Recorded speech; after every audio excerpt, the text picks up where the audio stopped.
बड़ी खबर के साथ पाकिस्तान से इस वक्त की बड़ी खबर आपको बता दें, गोलीबारी में मोस्ट वांटेड आतंकी अबू कातल मारा गया है। ये बड़ी खबर इस वक्त की मिल रही है। हाफिज के भतीजे अबू कताल की मौत की खबर मिल रही है। लश्कर का टॉप कमांडर है अबू कताल। भारत में कई हमलों का मास्टरमाइंड है कताल। आपको ये भी बता दें कि रियासी में जो बस पर हमला हुआ था उसका यही मास्टरमाइंड था।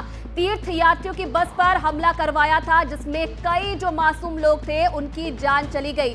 झेलम में अज्ञात लोगों ने यह हमला किया जिसमें जानकारी ये मिल रही है कि लश्कर का टॉप कमांडर अबू कताल उसकी मौत हो गई है। कई जो हमले हुए हैं भारत में उसका मास्टरमाइंड भी ये रह चुका है और हाफिज सईद का भतीजा है, उसका राइट हैंड माना जाता था। आइए अब जरा आपको बताते हैं कि आखिर कौन है अबू कताल। अबू कताल के बारे में ये तस्वीर सबसे पहले आप देख लीजिए। हाफिज सईद, उसके ठीक पीछे जो व्यक्ति आपको खड़ा नजर आ रहा है यही है वो अबू कताल जिसे अज्ञात हमलावरों ने मौत के घाट उतार दिया है। लश्कर तैयबा का टॉप कमांडर है, टॉप आतंकी है ये अबू कताल। हाफिज सईद का दाहिना हाथ माना जाता है, राइट हैंड। सब कुछ इसी के इशारों पर होता है। बिल्कुल, मुंबई के 26/11 हमले का मास्टरमाइंड नहीं था। इसके ही कहने पर जो हमला था वो करवाया गया था जिसमें कई लोगों की जान चली गई थी और अब ये मारा गया है। तो कौन है अबू कताल? एनआईए की लिस्ट में मोस्ट वांटेड आतंकी था, मोस्ट वांटेड आतंकी है। भारत में कई आतंकी हमलों में ये शामिल था। भारत में कई आतंकी हमलों में इसकी संलिप्तता रही है और रिहायशी में जो तीर्थ यात्रियों की बस पर हमला हुआ उसमें अबू कताल का नाम एनआईए की वांटेड लिस्ट में आया और तब से एनआईए अबू कताल की तलाश कर रही है और ये लंबे वक्त से गायब चल रहा था।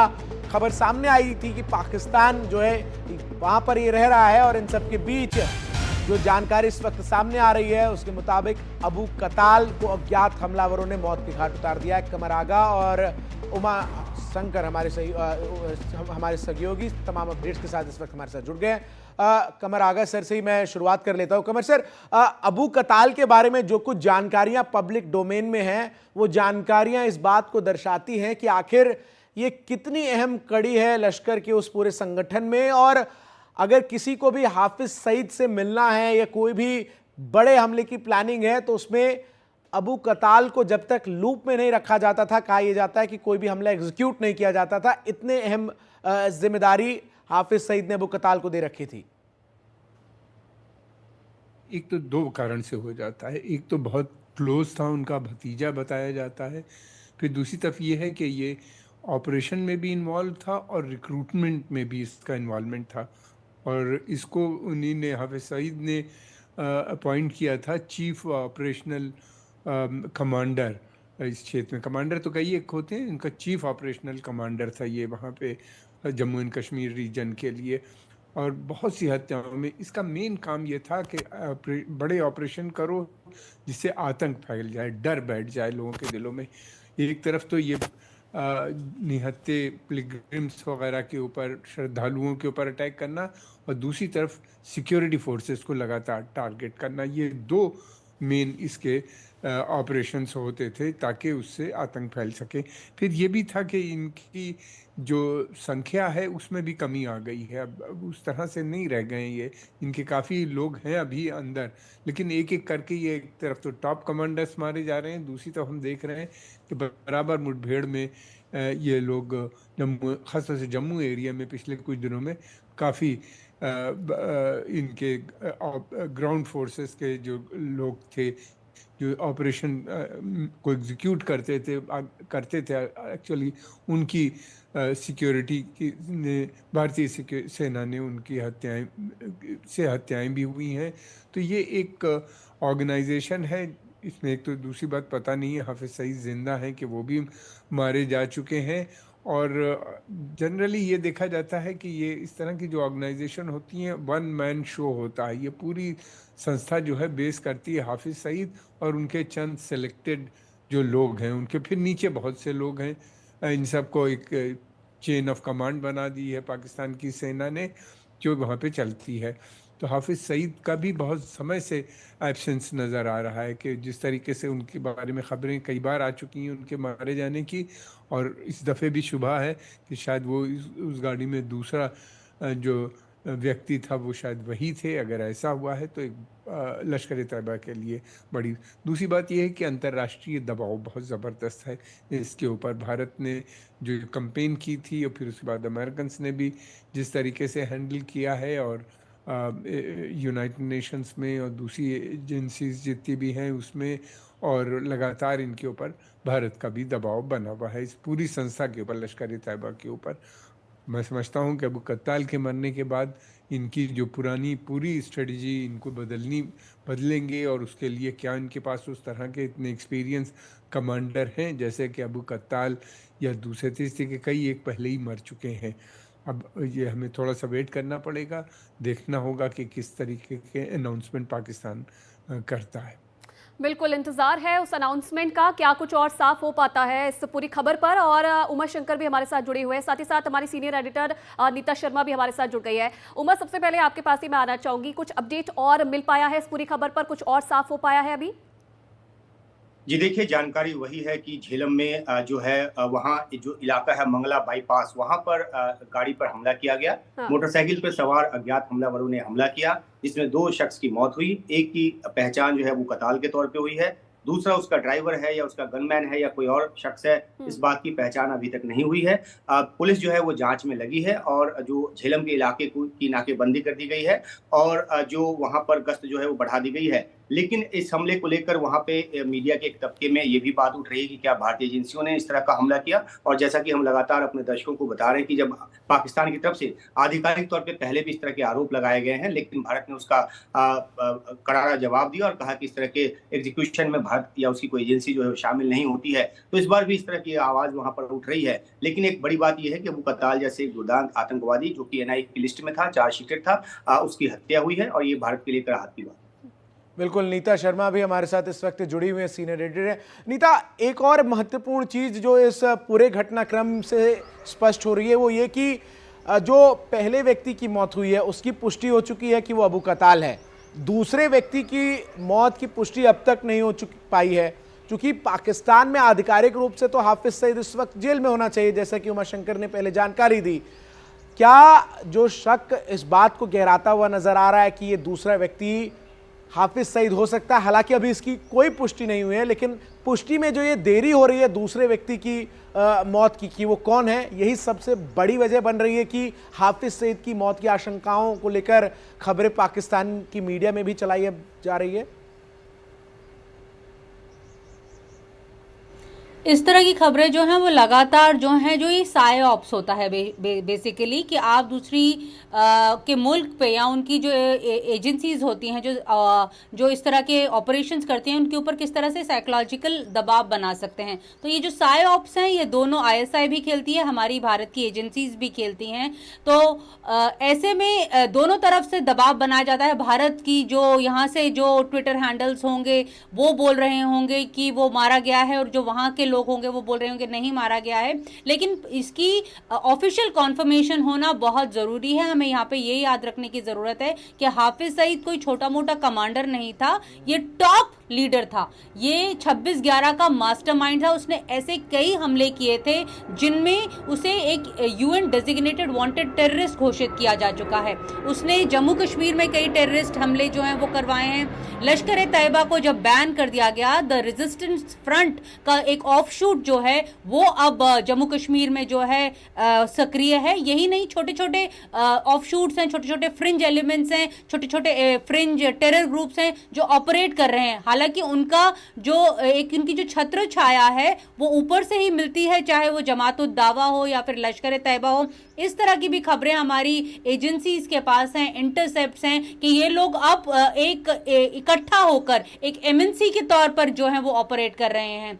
लेकिन उसकी खुद की मारे जाने की ऑफिशियल कंफर्मेशन होना बहुत जरूरी है। ये ऐसी कोई बात नहीं है कि पाकिस्तान अगर वो मारा गया होगा तो उसे छुपा सकेगा, क्योंकि हमें ये भी याद रखने की जरूरत है कि पाकिस्तान में भी कई जो इंटरनेशनल एजेंसीज हैं वो ऑपरेट कर रही हैं, उनके स्पाइस जो हैं वो ऑपरेट कर रहे हैं, डिप्लोमेट्स जो हैं वो ऑपरेट कर रहे हैं। तो ये बात बाहर आएगी अगर ऐसा है, क्योंकि जिस तरह से मैंने अपने करियर में देखा है, हमने देखा है कि कई बार दाऊद इब्राहिम के भी मारे जाने की खबरें जो हैं वो आती हैं लेकिन फिर वो नेगेट हो जाती हैं। लेकिन जिस तरह से अबू कताल के मारे जाने की कॉन्फर्मेशन आई है, अब उसके ऊपर भारत सरकार का क्या रिएक्शन रहेगा, अब सब लोग उसके ऊपर नजर जो है वो बनाए हुए बैठे हुए हैं कि एनआईए क्या कहेगी, क्योंकि एनआईए ने उसे मोस्ट वांटेड टेररिस्ट जो है वो डिक्लेयर किया था 2023 में जब शिव खोड़ी में हमला हुआ था। वो एक डिफरेंट ट्रेंड की ओर उसने इशारा किया था। शिव खोड़ी का हमला जब हुआ था तब प्रधानमंत्री जो थे वो भी जो है वहां पे उनके ऊपर भी मतलब जो अटैक्स होने की बात जो है वो सामने आई थी कि किस तरह से श्रद्धालुओं के ऊपर अटैक किया गया है, क्योंकि वहां पर यात्रा का पीरियड बढ़ा किया गया था। तो लगातार पॉलिटिकल स्टेटमेंट्स भी वहां पर आए थे। लेकिन जहां तक हाफिज सईद का सवाल है, उसकी ऑफिशियल कंफर्मेशन के लिए हम सबको अभी फिलहाल इंतजार करना पड़ेगा। Back to you. बिल्कुल इंतजार करना पड़ेगा और इंतजार है कि कब इस खबर पर और कुछ अपडेट मिल पाए। नीता बनी रही हमारे साथ। खबर आगा सर आपके पास आना चाहूंगी, जिस तरीके से अभी सिचुएशन बनी हुई है पाकिस्तान की, पहले ही हम अपने तमाम मुद्दों को लेकर पाकिस्तान घिरा हुआ है पूरी दुनिया भर में, और भारत में जितने भी मोस्ट वांटेड आतंकी थे उनका खात्मा, उनकी ही गढ़ पाकिस्तान में होना कहीं ना कहीं ये दर्शाता है कि क्या स्थिति अभी पाकिस्तान की बनी हुई है। पाकिस्तान की स्थिति बहुत खराब है। जिस तरह से एक तो दूसरी तरफ सेपरेटिस्ट मूवमेंट है बलूचिस्तान में, और फिर उसके बाद टीटीपी जो दूसरी संगठन है वहाँ पे आतंकवादी वो भी संगठन है। खैबर पख्तूनख्वा में काफ़ी एक्टिव नज़र आते हैं, आए दिन सिक्योरिटी फोर्सेस पे अटैक होता रहता है वहाँ पे चारों तरफ से। पाकिस्तान की सेना की जो है छवि वो बिल्कुल एक्सपोज हो चुकी है। पाकिस्तान की आम जनता का मानना ये है कि सारी प्रॉब्लम की जड़ पाकिस्तान में सेना है। इकोनॉमिक क्राइसिस इतनी ज़्यादा डीप है जिसकी कोई इंतहा नहीं, बैंक्रप्सी के तौर पे हैं। कभी चाइना से कुछ इनको मदद मिल जाती है तो 3 महीना ये चला लेते हैं, तो कभी फिर उसके बाद अमेरिका इनको कुछ पैसा दे देता है। अरब देश जो अब हैं, सऊदी अरेबिया का कहना यह है कि पाकिस्तान जो है उसको आदत हो गई है भीख मांगने की। इस तरह की खबरें आ रही हैं। अनएम्प्लॉयमेंट बहुत है, आए दिन झड़पें होती रहती हैं वहाँ पे। बिल्कुल अनडिक्लेयर्ड मार्शल लॉ की तरह है। गवर्नमेंट जो है इस समय उसके कंट्रोल में सिचुएशन नहीं है। कई प्रांतों में यह हालत है। पंजाब एक अकेला है जहाँ के ऊपर कुछ थोड़ी सी सेम्बलेंस दिखती है, लेकिन ये कि पंजाब की जनता भी बहुत नाराज़ है क्योंकि गरीबी बहुत फैल गई है। उसमें इस तरह की खबरें आना, अबू कत्ताल जैसे लोगों को मारे जाना, ये एक और बड़ा सेटबैक है पाकिस्तान की सेना के लिए ख़ास तौर से। और पाकिस्तान की सेना का जहाँ तक सवाल है, ये लोग जो हैं या आतंकवादी संगठन जितने भी हैं ये इनके बहुत इम्पॉर्टेंट अंग हैं। इनके बगैर उनकी पूरा ऑपरेशन इंडिया का इन्हीं लोगों पे डिपेंड करता है। तो ये लोग जो होते हैं इनको ख़ास तौर से ट्रेनिंग देना, फंडिंग देना, इक्विपमेंट मुहैया करना, ये सब काम सेना करती है। और सेना बड़े ऑपरेशंस जितने होते हैं उनको मॉनिटर भी करती रहती है लगातार। जैसे कि जो 26/11 का था उसमें पल पल उसको इन्फॉर्मेशन वहाँ से मिल रही थी जो आतंकवादी थे उसके अंदर। फिर उसके अलावा अब ये है कि इसके मारने के बाद फिर दोबारा से नए आदमी को लाना और फिर पूरे उसको संभालना, जो इनका ऑपरेशन चल रहे हैं जम्मू कश्मीर में, एक बड़ी समस्या उनके सामने खड़ी हो जाएगी।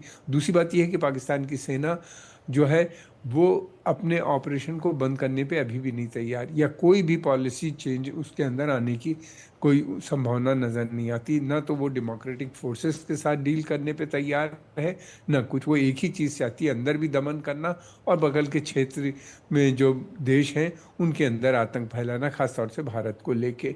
ये जो उनका प्लानिंग है ये काफ़ी फेल होती हुई नज़र आती है। और अबू कत्ताल के मरने के बाद मैं समझता हूँ एनआई को एक बहुत बड़ी उपलब्धि मिली है। भारत के लिए एक बहुत अच्छी खबर है कि इसलिए कि ये इतना बड़ा आतंकी था, इसने बहुत से मैंने पहले भी कहा था कि बेगुनाह लोग, श्रद्धालुओं पे अटैक करना, फिर सिक्योरिटी फोर्सेस को टारगेट करना, आतंक फैलाने का काम ये काफ़ी समय से कर रहा था। रिपोर्ट्स तो ये भी हैं कि 26/11 में भी ये कहीं ना कहीं था। ये उनका क्योंकि भाई का लड़का था हाफिज़ सईद का, तो ये बहुत क्लोज था जी। संस्था के अंदर। इसके ऊपर वो हाफिज़ सईद का बहुत बताया जाता है कि बड़ा ट्रस्ट था, इसको वो बहुत मानते थे। उसके मर जाने के बाद मैं समझता हूँ अगर हाफिज़ सईद नहीं भी मरे हैं तो वो और कमज़ोर हो जाएंगे, इसलिए कि इन गुटों के अंदर आपस में भी लीडरशिप को लेके झगड़े बने रहते हैं। जी। और चाहे जो भी ऑर्गेनाइजेशन हो, अलकायदा में भी हमने देखा यही रहा और दूसरी जगहों पे भी इसी बिल्कुल। तरह की। बिल्कुल, उमाशंकर भी हमारे साथ बने हुए हैं और जैसा कि उमाशंकर कमर आगा सर ने कहा कि हाफिज सईद बहुत ज़्यादा ट्रस्ट करता है था हाफिज कताल पर, और यही बड़ी वजह रही कि धारा 370 के हटाने के बाद जम्मू कश्मीर में जिस तरीके से क्रैकडाउन किया गया टेररिज्म को और तमाम एक्टिविटीज़ को, और वो बौखलाहट नजर आई, और उसके बाद ही ये जो जिम्मेदारी है जम्मू कश्मीर यूनिट की वो विशेष तौर पर अबू कताल को दिया गया, और उसने फिर उसको ये रिस्पॉन्सिबिलिटी दी गई कि वो रिवाइव करे, और उसके बाद जो कुछ हमले हुए उसमें हर हमलों में कहीं ना कहीं इसकी संलिप्तता जो है वो एनआईए को मिली। जनवरी 2023 का जो हमला है वो, और दूसरा जो राजौरी में हमला हुआ था, और दूसरा जो शिवपुरी में हुआ था जून में पिछले साल, इन दो हमलों, ये दोनों हमले बड़े थे। जो शिवपुरी के पास जो हमला हुआ था उसमें 9 जो तीर्थयात्री उनकी मौत हुई थी, 41 घायल हुए थे, और इन मामलों में जो है अबू कताल का नाम प्रमुखता से निकलकर सामने आया था। और अब उसके मारे जाने के बाद जाहिर सी बात है कि एक राहत की बात भारत के लिए, और जो जिस तरह से खासतौर पे जम्मू संभाग में जो आतंकी गतिविधियों को अंजाम दे रहा था, मास्टरमाइंड कर रहा था, उसके मारे जाने के बाद एक राहत की बात तो जरूर है। दूसरी बात, जहां तक हम हाफिज सईद की बात कर रहे हैं, तो अभी मैंने कुछ अपने जानकारों से बात की है और ये जानकारी मिली है कि हाफिज सईद जो है वो रावलपिंडी के आसपास के इलाके में वो एक सेना के घेरे में है, यानी कि एक ऐसी जगह पर है जहां पे सेना ने उसको एक तरह से सिक्योरिटी दी हुई है, क्योंकि वो जेल्ड एक टेररिस्ट है। उसको 31 साल की सजा जो है वो आतंकवादी गतिविधियों के लिए मिली है।